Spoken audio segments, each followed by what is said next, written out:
नाक में बंदिश का सबब बनती है। जी। अक्टूबर का महीना शुरू हो गया है, अब जी। मौसम चेंज हो रहा है। हुँ। जो मौसमी असरात हैं उसकी वजह से नाक की गदूदें जो टर्बिनेट्स होते हैं वो जी। फूल जाते हैं। वो जब मुंह से सांस लेते हैं उसकी वजह से उन्हें ड्राइनेस होती है। अस्सलाम वालेकुम जी, आज मेरे साथ ENT specialist doctor Salman Aftab sir मौजूद हैं। डॉक्टर साहब आपके टाइम के लिए बहुत शुक्रिया। आज डॉक्टर साहब हमने बात करनी है नाक की जो टेढ़ी हड्डी है उसके हवाले से। सर सबसे पहले एक बड़ा बेसिक सा क्वेश्चन कि नाक की टेढ़ी हड्डी क्या ये पैदाइशी तौर पर ही ये चीज़ आगे चलती है या बड़ी एज के साथ जो है वो हड्डी में टेढ़ापन नज़र आता है? जी वालेकुम अस्सलाम उमर साहब।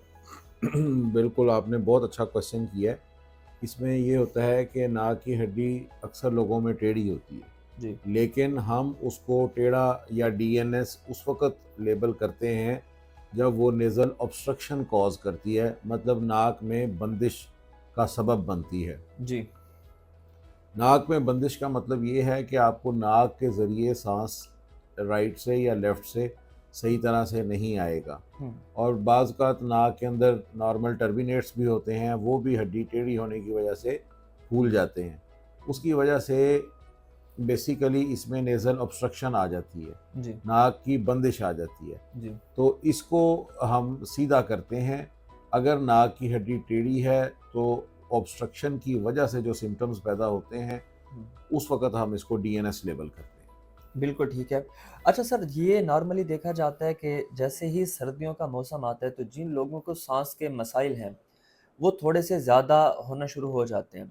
क्या ये नाक की टेढ़ी हड्डी का जिन्हें मसला होता है इसकी वजह से एक तो क्या साँस की तंगी भी हो सकती है और दूसरा मौसम का इस पे असर होता है कोई? जी, बिल्कुल मौसम का इस पे असर होता है। जिस तरह अब आजकल अक्टूबर का महीना शुरू हो गया है, अब जी। मौसम चेंज हो रहा है। हुँ। जो मौसमी असरात हैं उसकी वजह से नाक की गदूदें जो टर्बिनेट्स होते हैं वो जी। फूल जाते हैं। हुँ।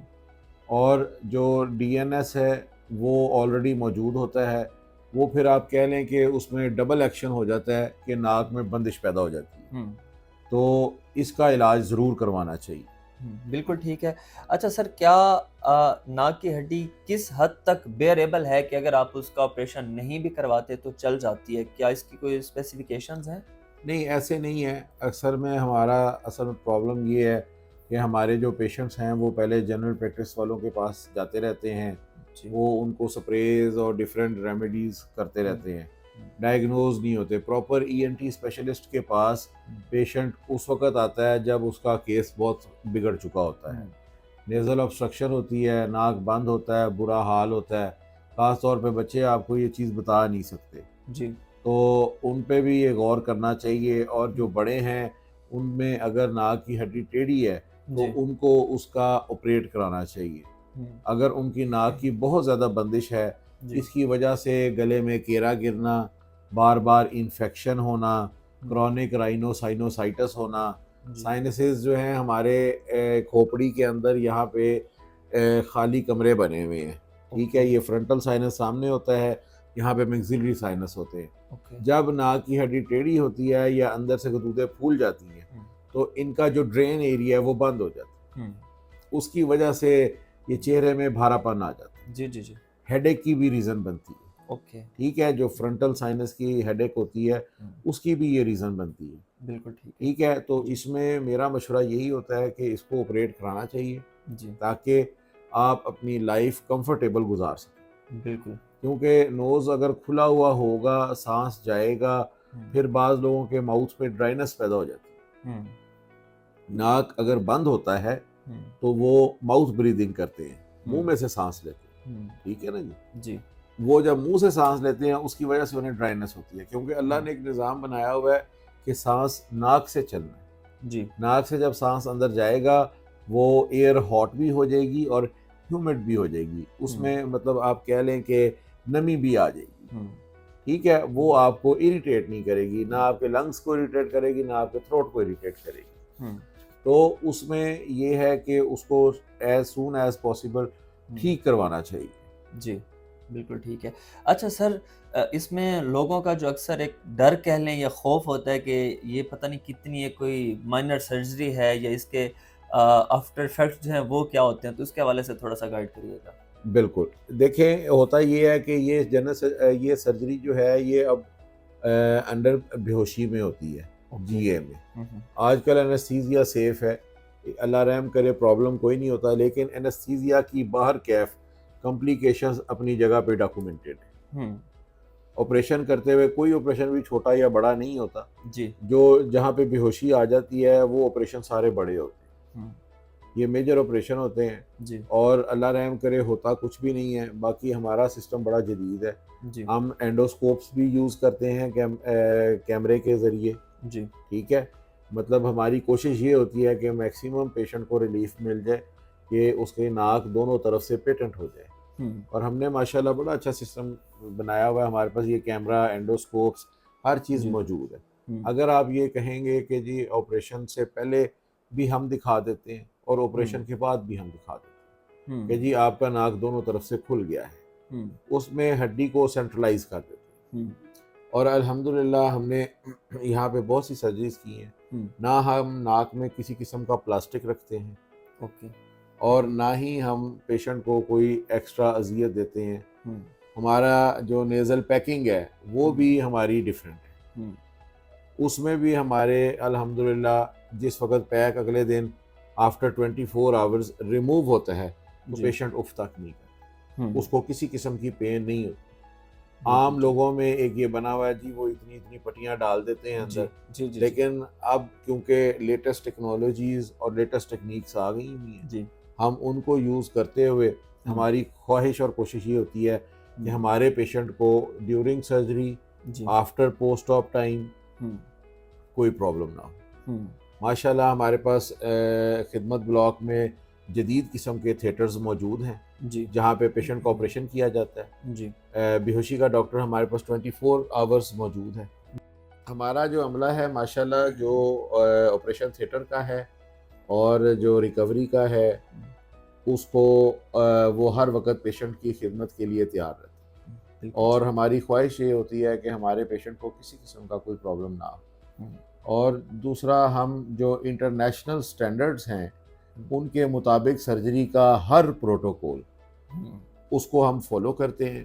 पहले हमारा प्री ऑप असेसमेंट हो जाती है एनेस्थीसिया से, बेहोशी के डॉक्टर चेक कर लेते हैं, जी। उनके पेशेंट्स के टेस्ट होते हैं, हम्म। और उसके बाद सर्जरी होती है। सर्जरी के बाद हमारी थिएटर में वेल इक्विप्ड रिकवरी मौजूद है, हम्म। जहाँ पे 2 घंटे के लिए हमारे पेशेंट को रखा जाता है। ओके। जब हमारा पेशेंट हर तरफ से फुली कॉन्शियस हम्म। और अपने होशो हवास में आ जाता है, हम उस वक़्त अपने पेशेंट को उसके रूम में शिफ्ट करते हैं। ओके। रूम की सर्विसेज हमारी अलहदा मौजूद हैं, रिकवरी की सर्विसेज अलहदा मौजूद हैं, और ऑपरेशन थिएटर मैंने आपको पहले ही जैसे अर्ज़ की है कि हमारे पास पूरे सरगोदा में सबसे लेटेस्ट ऑपरेशन थिएटर्स और इक्विपमेंट मौजूद है। जी, बिल्कुल ठीक है। अच्छा सर, एक बड़ा बेसिक सा क्वेश्चन है जो कि ऑडियंस की तरफ से पूछा जाता है कि नाक की टेढ़ी हड्डी की ऑपरेशन के बाद, इसके ऑपरेशन के बाद पेशेंट को कितनी केयर करनी पड़ती है, उसके खाने-पीने के मामलात, या वो जैसे आपने बताया कि 24 आवर्स बाद वो इतना स्टेबल हो जाता है, लेकिन फिर भी देखने वालों के लिए थोड़ा-सा गाइड कर दें। नहीं सर, हमारा माशाल्लाह जो मरीज़ होता है, एक तो थिएटर में से उस वक़्त बाहर निकाला जाता है जब वो फुली कॉन्शियस हो जाता है। ओके। ठीक है। दूसरा, अगले दिन हम पैक निकाल देते हैं। रूटीन में लोग 48 आवर्स पे भी निकालते हैं, लेकिन हमें जितनी ज़रूरत होती है हम उसके बाद पैक्स को रिमूव कर देते हैं। हुँ। सारी दुनिया में सेप्टोप्लास्टी का ऑपरेशन अब एक डे केस के तौर पे काउंट किया जाता है। हुँ। ओके। जिस तरह गले का ऑपरेशन सुबह पेशेंट आए, ऑपरेट कराए और दोपहर को अपने घर चला जाए, हुँ। इसी तरह आपने बस हम उसको पोस्ट ऑप मेडिसिन देते हैं। मेडिसिन में भी हम खाने वाली दवाई देते हैं। ये नहीं हम कहते कि आप घर जाके फार्मेसी से टीके ले जाएं 10 और घर जाके टीके लो, ऐसी कोई बात नहीं। आपने ओरल मेडिसिन लेनी है, और आफ्टर 3 to 4 आवर्स ऑपरेशन के बाद जब पेशेंट फुली रिकवर हो जाता है, हम उसको उसका एनपीओ ब्रेक कर देते हैं, उसको खाने की इजाज़त दे देते हैं। ओके। नाक के ऑपरेशन में हम किसी किस्म की बंदिश नहीं है कि वो जी आपने ये नहीं खाना, वो नहीं खाना। आप यू कैन ईट एवरीथिंग। ठीक है। जी। और पोस्ट ऑप पीरियड बहुत अच्छा होता है। नेज़ल वॉशिंग करनी होती है, दवाई लेनी होती है। 5th डे पे हम नाक की सफाई कर देते हैं, और माशाल्लाह पेशेंट उस वक्त कहता है कि जी मेरा नाक खुल गया। अगर किसी किस्म की एम्बिग्विटी हो तो हम उसको क्लियरली दिखा भी देते हैं कैमरे में जी कि उसमें किसी किस्म की अल्लाह रहम करे कोई कॉम्प्लिकेशन नहीं है। जी नाक की हड्डी का ऑपरेशन जिस मकसद के लिए किया गया था वो मकसद माशाल्लाह अचीव हो। जी और बिल्कुल हमारे एक्सपीरियंस में माशाल्लाह फॉलोअप में पेशेंट हमारे साथ रहते हैं।